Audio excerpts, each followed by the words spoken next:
ദാനമായി കിട്ടുന്ന അവസരങ്ങൾ എപ്പോഴും ഉണ്ടാവില്ല ജീവിതത്തിൽ. ഒറ്റ ദിവസം കൊണ്ട് സ്വന്തം ഭാര്യ പോലും വിശ്വസിക്കാതായല്ലോ നിന്നെ. നേരെ വിരട്ടുന്നു. നമുക്ക് ആ ഓഫീസിനെ താഴെ തന്നെ വെയിറ്റ് ചെയ്യാം. അല്ലെങ്കിൽ പാർവതിക്കെന്തെങ്കിലും അതിബുദ്ധി തോന്നിയാലും ശരിയല്ലേ?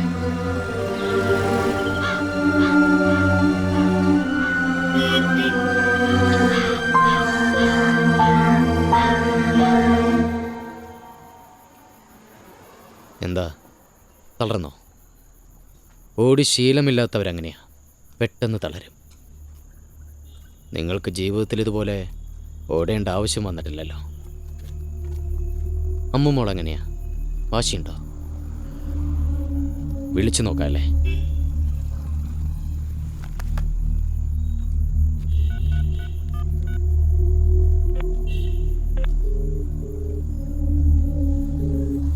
ആ 106 ഒന്ന് കൊടുത്തേ. ഞാനാ? കുഴപ്പമൊന്നുമില്ലല്ലോ. ആ ശരി, ഞാൻ വിളിക്കാം.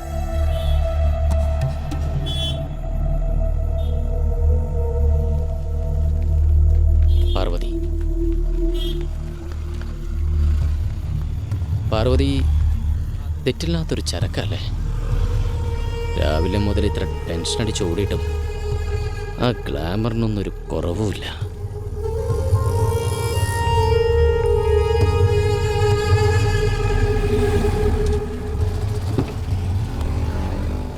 ഞാൻ പറഞ്ഞതല്ലേ അവിടെ ആ കവർ കൊടുക്കരുത്. അത് ബ്രിഡ്ജിന്റെ ബ്ലൂ പ്രിന്റ് ആയിരുന്നു. സോറി രവി, പക്ഷെ അയാള് പറഞ്ഞിട്ടാണ് ഞാൻ വിളിച്ചത്. That was our life. അതെങ്ങനെ എനിക്കറിയാം രവി? എന്റെ മുമ്പിൽ അമ്മുന്റെ മുഖം മാത്രമേ ഉണ്ടായിരുന്നുള്ളൂ. അത് മാത്രമേ ഉണ്ടായിരുന്നുള്ളൂ. നീ തകർത്തത് എന്റെ കരിയർ മാത്രമല്ല, നമ്മുടെ ജീവിതമാണ്. ഞാനാണോ തകർത്തത്? ഓ, അപ്പൊ ഞാനാണ് ഇതിനെല്ലാം കാരണം? എന്റെ പാറു, നീയാണ് ഇതിനെല്ലാം കാരണം എന്നാണ് ഞാൻ. നിങ്ങൾ ഭാര്യയും ഭർത്താവും തമ്മിൽ സംസാരിക്കും. ഞാനിപ്പോ വരാം.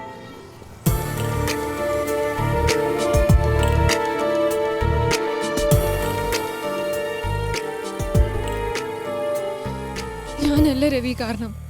ഇയാളാണ് എല്ലാത്തിനും കാരണം. അതാദ്യം മനസ്സിലാക്ക്. എന്ത് മനസ്സിലാക്കിയാലും എന്റെ ജോലി പോവും. അതിനേക്കാൾ ഉപരി ഇക്കാലം അത്രയും കൊണ്ട് ഒരുത്തൻ്റെയും സഹായമില്ലാതെ ഞാൻ ഉണ്ടാക്കിയെടുത്ത എൻ്റെ ഗുഡ്വിൽ, നിനക്കും കുഞ്ഞിനും ഉണ്ണാനും എടുക്കാനും തന്നിരുന്ന എൻ്റെ കരിയർ, അതാണ് ഒറ്റയടിക്ക് നഷ്ടപ്പെടാൻ പോകുന്നത്. രവി, എനിക്കും കുഞ്ഞിനും ഉണ്ണാനും എടുക്കാനും തരുന്നത് രവിയുടെ ബാധ്യതയായിട്ടല്ല പറയേണ്ടത്. അത് രവിയുടെ കടമയാണ്. അമ്മ രവിയുടെ കൂടെ കുഞ്ഞാണ്.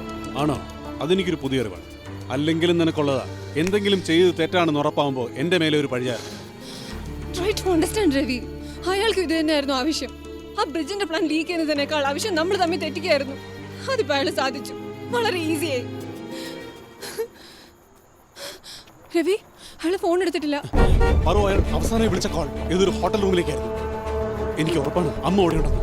നമ്പർ നോക്കി.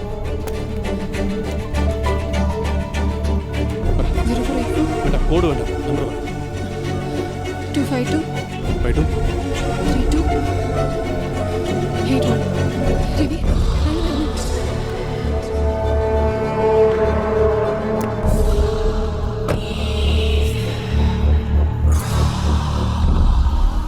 നിങ്ങളുടെ പ്രശ്നങ്ങളൊക്കെ കോംപ്രമൈസ് ആയോ? രാജീവ് ഗാന്ധി ബസ് സ്റ്റേഷനിൽ ഒരു ബുക്ക് ഷോപ്പുണ്ട്, സെക്കൻഡ് ബെസ്റ്റ് ബൈയിൽ. അവിടുത്തെ വേസ്റ്റ് ബിന്നിൽ വെച്ചിട്ട് വന്നാൽ മതി. 1 മണിക്കൂർ സമയം തരും. പറ്റില്ല. എങ്ങനെയായിരുന്നു? കേട്ടില്ല? പാറു, ഞാൻ ഇന്ന് ഇയാളുടെ ചേട്ടനെ കണ്ടു. ഒരു പാവ മനുഷ്യൻ. അയാൾക്കറിയില്ലല്ലോ അനിയനിങ്ങനെ. ഈ സംസാരം ഇവിടെ വെച്ച് നിർത്തുന്നതായിരിക്കും നല്ലത്. എനിക്കതല്ല, നല്ലൊരു ഫാമിലി അല്ലേ തന്റെ. അച്ഛൻ റിട്ടയർഡ് ഗവൺമെന്റ് ഉദ്യോഗസ്ഥൻ, അനിയത്തി എഞ്ചിനീയറിംഗ് കോളേജിൽ ലെക്ചർ. അവരൊക്കെ തന്നെ കുറിച്ച് അറിയുമ്പോൾ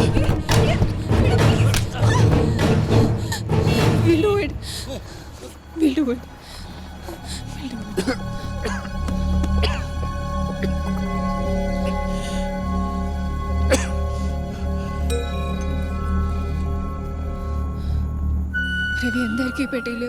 ഇതിലെന്ത് തന്നെയാണെങ്കിലും അമ്മുനെ തിരിച്ചു കിട്ടുന്നവരെ നമ്മൾ അറിഞ്ഞിട്ട് ഒരു കാര്യമില്ല. എന്റെ ഫോണിൽ നിന്ന് വിളിക്കാം. വേണ്ട, നിന്റെ ഫോൺ ടാബ്ഡ് ആയിരിക്കും. നമുക്ക് ഈ ബൂത്ത് വിളിക്കാം. ഇത് പിടിക്കാം.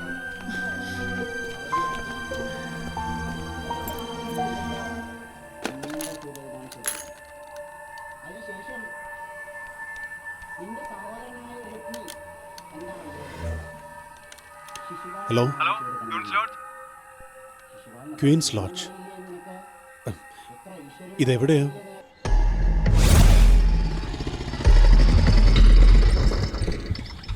ചേട്ടാ കുറച്ചു നേരം ഒന്ന് വെയിറ്റ് ചെയ്യും, ഞങ്ങളിപ്പോൾ വരാം. ആ വേഗം വരണം.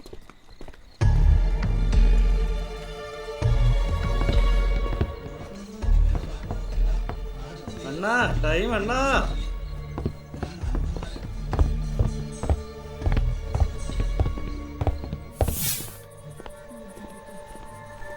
രവി ആ പെട്ടി അതാ ഓട്ടോയിലുണ്ട്, അയാൾ കൊണ്ടുപോകണമെങ്കിൽ കൊണ്ടുപോട്ടെ.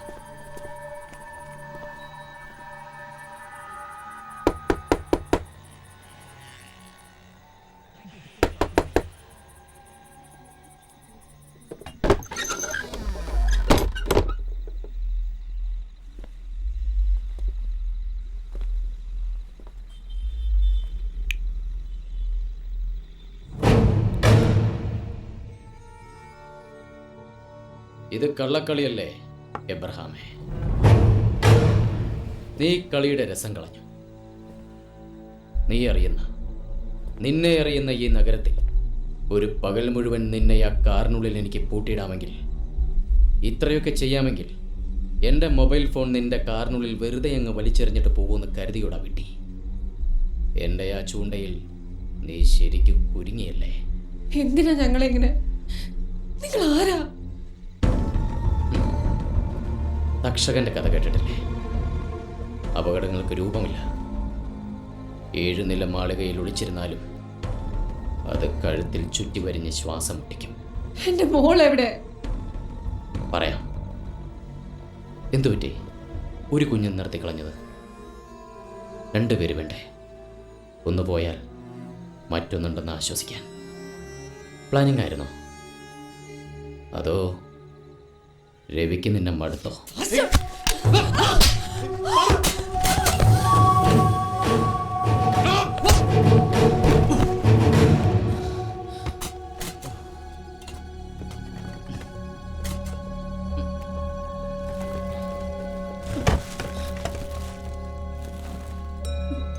അമ്മുവിൻ്റെ നിന്റെ ഒരു ചവിട്ടിനില്ല ഞാൻ, സത്യം. പക്ഷേ ചില സന്ദർഭങ്ങൾ ഇങ്ങനെയാ. ഈ 6 അടി പൊക്കവും തടിമിടുക്കൊന്നും തുണയ്ക്കെത്താത്ത നിസ്സഹായ നിമിഷങ്ങൾ.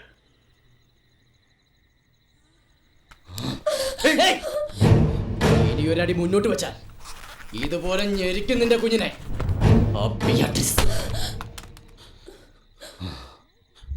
പാർവതി പേടിച്ചോ?